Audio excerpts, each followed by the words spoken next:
impromptu live. You know, just sitting in my van, I thought, hey, it's nice weather outside, I'll have to do a live. This is my second live of the day. The other one was on another channel, and in the other channel afterwards, somebody complained that they couldn't hear.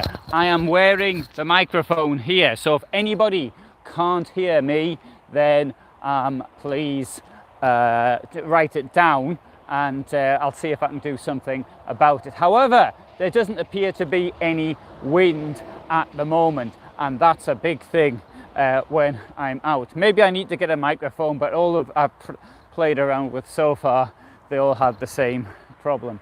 So anyway, other people manage. Why can't I? I don't know.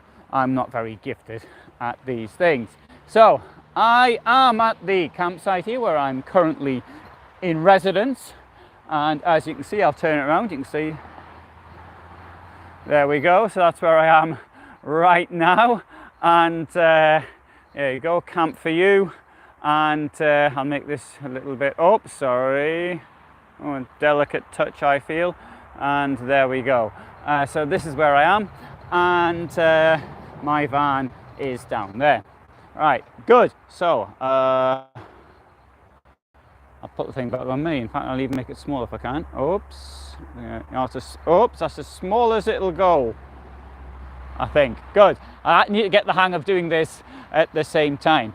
Now, I'm going to talk about batteries today, because this is a question that often comes up, and I think that this question I'm going to actually talk about it, repeat it in another videos. The question is, how much power do I need? And the question is always is, I don't know, because I don't know what you need the power for. This is a really important point. Now, if you are planning on going from one campsite to another, never leaving campsites, then to be quite honest, it's not worth spending money on flash batteries.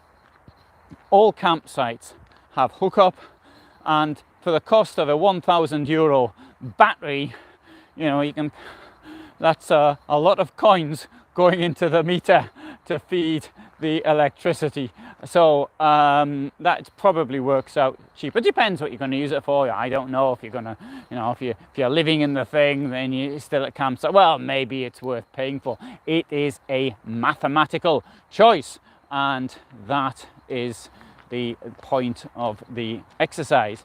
So, but most people don't go from campsite to campsite. Sorry, most people do go from campsite to campsite, but most people aren't on the campsite all the time, and sometimes they must have their own power.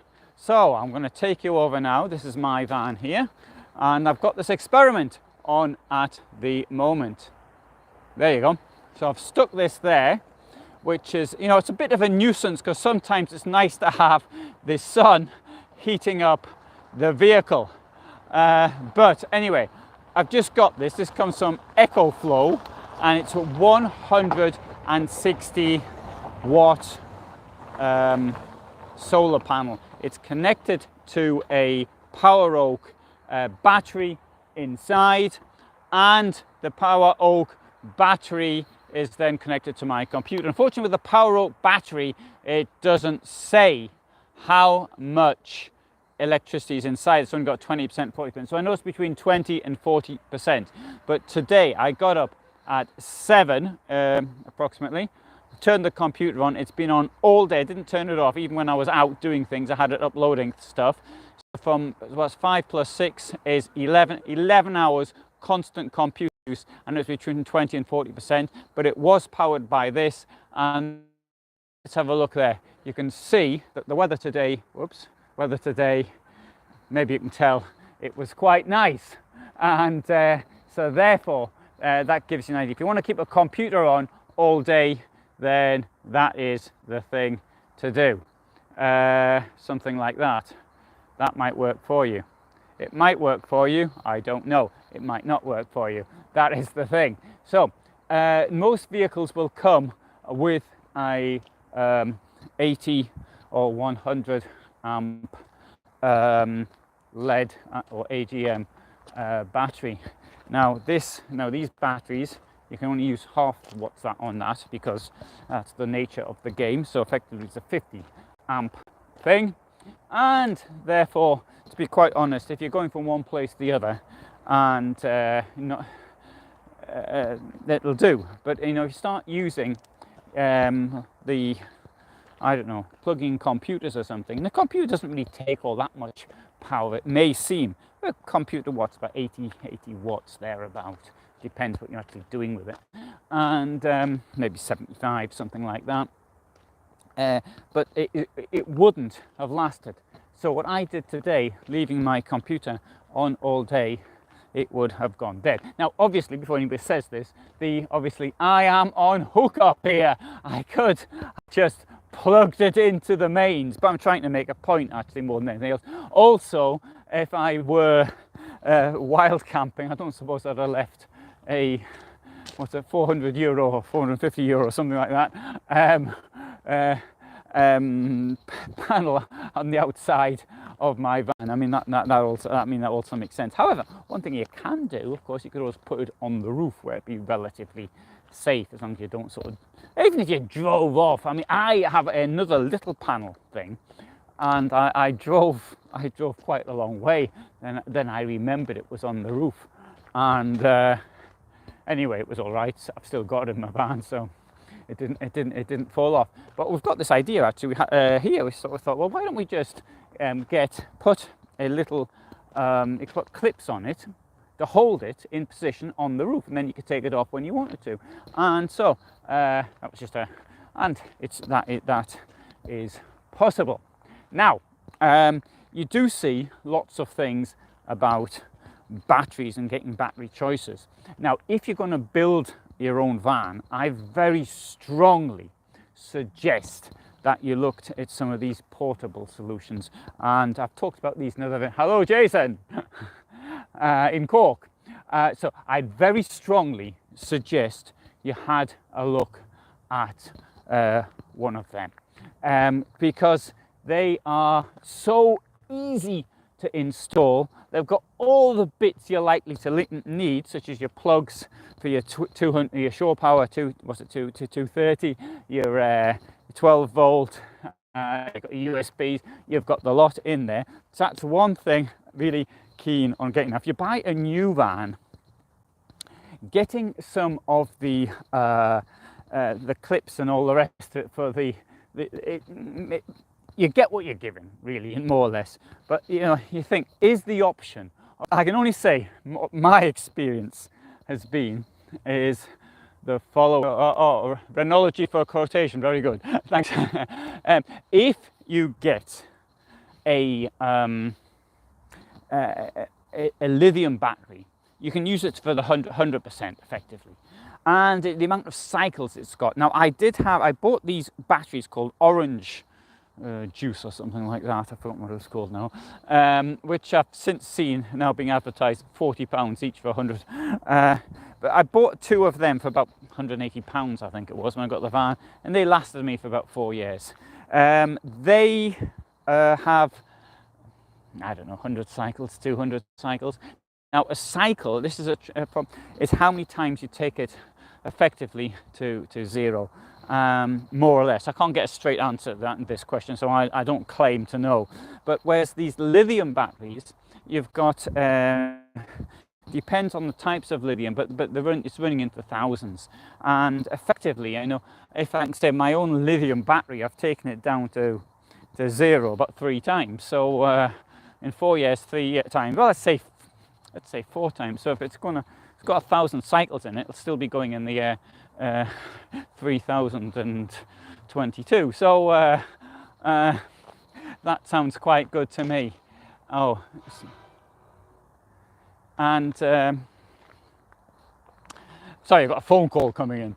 And anyway, so what do you think? I mean, it depends what you actually need it for. I do like to talk about batteries, and I like to talk about it a lot because this is something I think is of particular importance and is a very expensive thing. Thing is, I've talked about electric vehicles and in this anxiety, and there is anxiety amongst campers that will their battery last long enough, and that is one of the reasons why I think it might be worth getting a lithium battery. If it's only not just to have the anxiety, spend the extra €1,000 or whatever it is, because if you buy the vehicle when it's new and you get a new whatever it is, roller team or whatever, then I mean the cost of the battery is going to be much more than if you bought it from an independent retailer.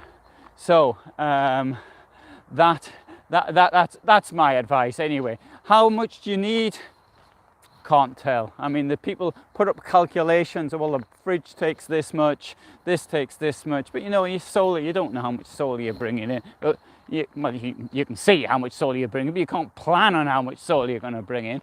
And so I think to avoid the anxiety, then go for the lithium. Anyway, good. There's some advice. If you don't have anxiety, then don't bother with it. Sorry, right. The costs of two sections. First, the cost of the equipment to install. Second, the installation cost by motorhome company, which can be expensive. Yes, that is a really good point. Is that when you've got these motorhome companies, the installation costs can be absolutely enormous. And whereas if you get somebody who's like, I mean, if you came to a place like ours here, for example, then it would be much cheaper. I'm sorry, I'm not trying to push this. I mean, the cost of getting here would probably make it too expensive. But if you had a go, for example, at you know, a local installer or something like that, most people can't actually do it. They can't actually install it themselves. And I would also, I don't think, honestly, I would even try. I'd rather get somebody who knows what they're doing, because I mean, it's not like complicated, but just to be on the safe side, you know, I'd rather get someone else to do. But that's why these portable things are really so good, and they're becoming more and more available. So anyway, thanks very much for watching. This is my second video of the day, and I've got 3 more to come, but two of them on this channel. And in less than 1 hour, it's the first time I've done a train review in 13 years. And it's not much of a review, but it's a nice little story. So, well, you might think it's a nice little story, but anyway, so I've got a video at 1900 hours my time, so that's an hour's time from now. It's now 18:15 or more or less. And at 21:15, there was going to be a video on the most expensive motorhome, but I didn't finish it on time, so I might put that one up tomorrow. But so thanks for watching. Video in 45 minutes, and there's another one in a couple of hours time. So all the best from me. But before I say that, I'll just have a look. The installation does increase. Good point. Sorry, I ought to make this very clear, that the installation of, if it's professionally done, then the installation does increase the value of the motorhome. You know, rather than getting someone like me to do it, if you get a proper person like here behind me to do it, then yes, it certainly would increase the value of the vehicle. So thanks for being with me today, this Friday, this lovely Friday, this lovely weather here, lovely autumn, these wonderful colours of autumn here in Central Europe. And all the best, and thanks for watching. Thanks, Jason. 12-hour night shift to go to. I wouldn't fancy a 12-hour night shift. You know, I've no problem getting up in the evening, but sorry, in the morning, I just cannot stay awake at night. Anyway, onwards and upwards. Thank you. All the best. Bye.